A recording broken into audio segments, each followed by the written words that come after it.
How's it going, everybody? Got some RLCS and just Rocket League news for y'all in general.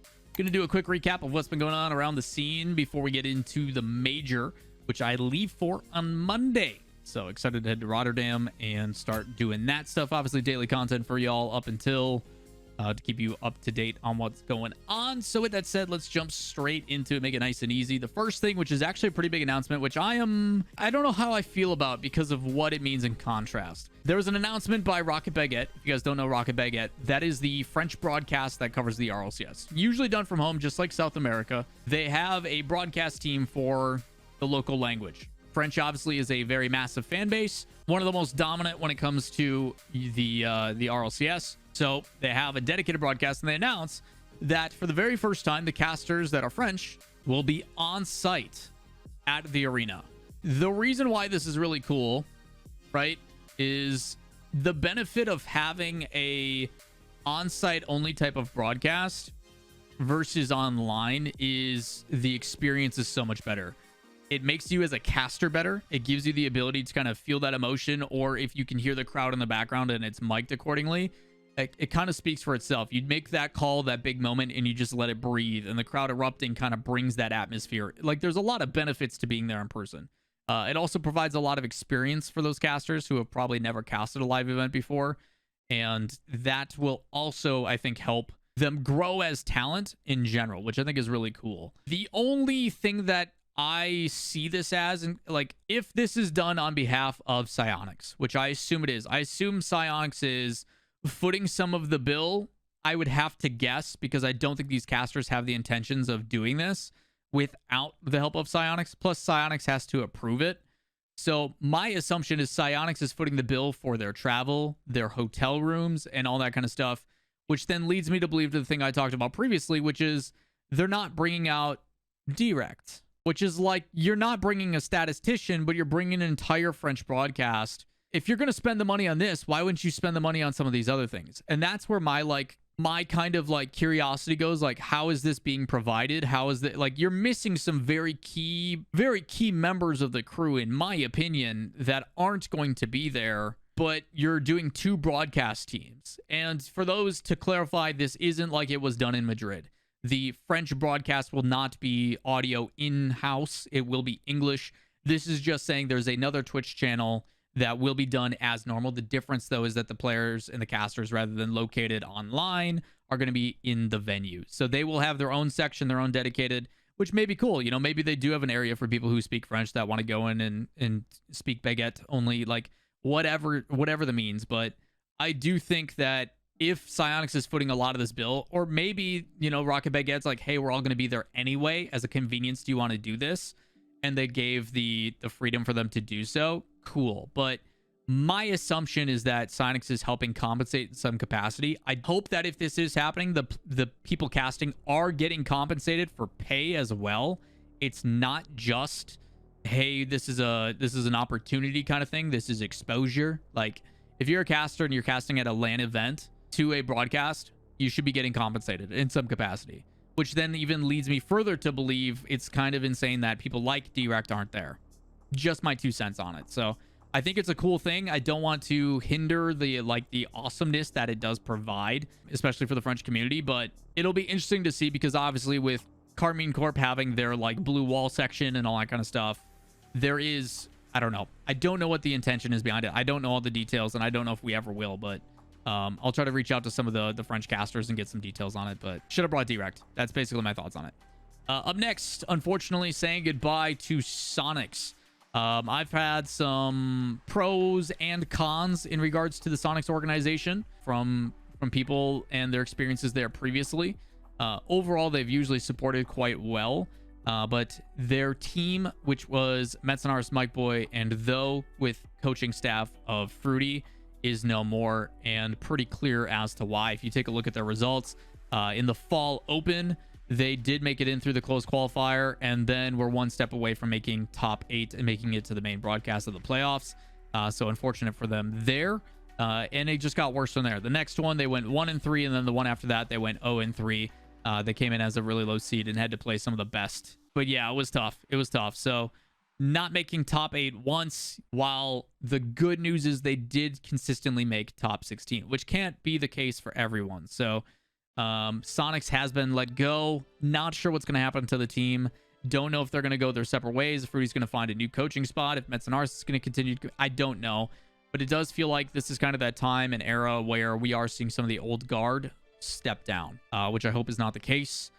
Because I know a lot of these players have yet to focus on the content portion side of things and really build up that namesake for themselves, which is unfortunate because once that's over, you then go back to the normal 9 to 5 or university focus or what may have you. Not that that's a bad thing. You know, being a part of the scene for as long as someone like Metzenars has should be celebrated. So curious on what's going to happen for the rest. But Soniqs, no more. Up next, 2 tournaments that are going on. Ironically, both 1v1s. One is from Fear, as you guys have seen me cover on this channel. Fear is finally in the finals of his Fall 5K event. The prize pool being split based upon how his social media channels and stuff are doing. So if you want to support the channel, you can go follow Fear on any of his socials, and he'll increase it by $1 for every follow, sub, whatever he's doing, which I think is a cool way to give back and also boost his channels. Makes a lot of sense. The final, which was between NA and EU, is going down. So far already, we've seen the semifinals. Rawas 4-0'd First Killer, and apparently Jack got swept by Moxie. So going down in tomorrow, I think. Yeah, tomorrow. Let's see, it's 11 Central, so you're talking 12 Eastern. It'll be Rawas versus Moxie. Should be a really fun final for that. Also in 1v1 news, we have the ProDrops International 1v1 put on by Johnny Boy. The international event has 4 players. You're talking Rawas, Appjack, Daniel, and Jorias. They are playing a round robin. They have finished 2 days of that round robin where Daniel just smacked Jorias 3-1. We are now going into day 3. That'll be on the 4th. That'll be on Sunday. Those start at 1 Eastern. So an hour after this one, if you want to keep watching ones, you've got 3 more hours to watch. So 4 hours, roughly 3 hours of ones to watch on Sunday this week if you're interested. And those go down as follows. You got Rawas and Jorias, Jack and Daniel, and then Jack and Jorias. I think it's just overall results for standings, and that determines who's where. So pretty good stuff. Everybody getting a fair chance to do their thing. And last but certainly not least for the news, there's been some conversations presented by Luke. If you guys remember, Luke used to play for Ghost Gaming way back, and it's talking about how, hey, Rocket League's at the worst I've seen it, sadly. Talks about how there's nothing fresh to the game. Basically, the game I was playing 6 years ago, and at this point, it brings me no enjoyment. Seeing other people complain as well, it sucks to see. To which SunlessKhan took that personally and decided to have his own thoughts and talks about a bunch of features that were added into Rocket League since 2016, which, credit where it is due, Psyonix has done some pretty impressive things in 6 years. The frustration, though, is where people look at it and kind of dissect what SunlessKhan is saying. For example, 18 limited time modes, including Knockout, Heatseeker, Spike Rush, and Gridiron, plus dozens of special events. Are special events really special when the special event is using mutators we've had in the game for 5+ years, and then you give items for playing the game like you've always played the game? In contrast to that, obviously there is limitations to what they are able to do based upon platforms and all that kind of stuff. But for example, you look at what Lethmir just built with the escape room for the Halloween event, which Psyonix paid him to do. That is still only accessible by people who know how to set up a VPN server and play it locally with a friend. People who know how to work with Rocket Pass and Bacchus Mod and all of that kind of stuff. Like, there is limitations, and console people don't get to experience that.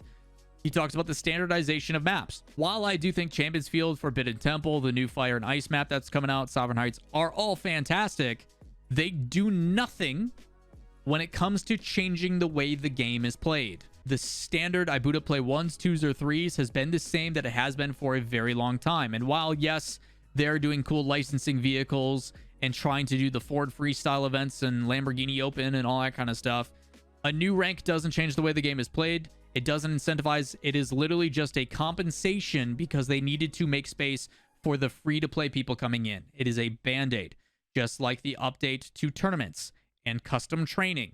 These were things that were already in that felt incomplete that they then updated to make better. Quality of life stuff is great. They've done some really cool things, but overall, the reason why people are upset or kind of burnt out is because Rocket League has yet to innovate further.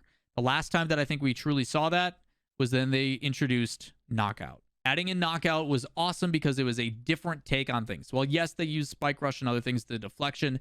The game mode was unique. It was a platformer. It was about knocking people off, not putting ball in goal. Those types of things are what people are looking for. Why they don't have a Rocket Labs type queue with all of those unique different maps. Because people forget they did put out a bunch of new maps. One that was really long and narrow. One that had like walls that were angled differently. Like they had different things like Basin. But where are they now? They could easily still put those into rotation and allow people to just play a party list of things for people to do. Like if I want to go and have a wacky experience and go play Pillars or Basin or whatever the heck the other one was called, those are things that could still happen. But why they only bring them for a week and then they go away? To me, Haunted Hollows event was you hit a cube ball with different mutators. You put a pumpkin skin on it, cool. But it like you play 2 games and you're like, cool, I'm over it. And doing Gridiron over and over and over again, like it's repetitive. It's the same thing. So playing custom maps and incentivizing the way to do that is what people want. Hopefully they come sooner than later. Again, Unreal Engine 5, I don't see it happening anytime soon, which is really unfortunate to say, but we cannot continue to use those things as an excuse of like, yeah, Unreal Engine will fix it. Unreal Engine will fix it. Because when Unreal Engine comes out, it probably isn't going to live up to the expectation because I think people are building it up to be way more than what may be delivered. And that's scary. So while I do agree with Sunless, there's been a lot of great things that get overshadowed by the hate and by the frustration over all the years. But realistically, it's been a lot of rinse repeat. For example, we just saw Season 9 trailer that drops on the 7th. There's a new map, there's a new vehicle, and there's a rocket pass with a theme.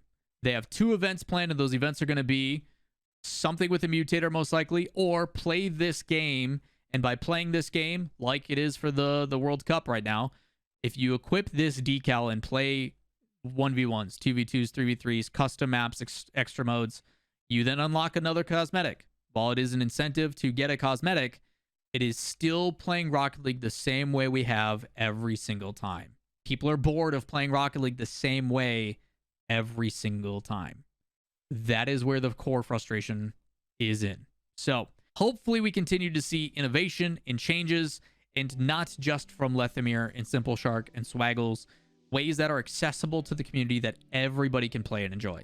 That's what they're looking for. So hopefully they happen sooner than later because people are getting burnt out. The only time I can honestly say I enjoy playing Rocket League right now is either A, the custom apps with friends, or B, in-house or like queuing with friends. Those are the only 2 ways I enjoy it.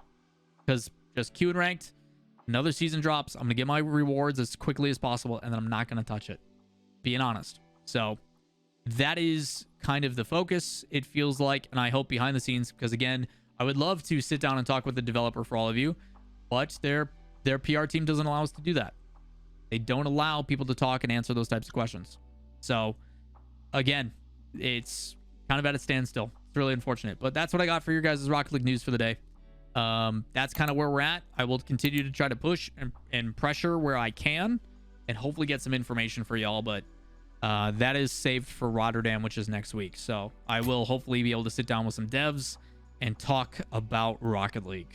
Fingers crossed that I'm allowed to make it public. Either way, today's Rocket League news video. Appreciate you guys all for tuning in and checking it out. If you guys do enjoy this type of content, like, subscribe, comments down below. Links to everything I'm talking about in the description. And we'll see you in the next one. Peace.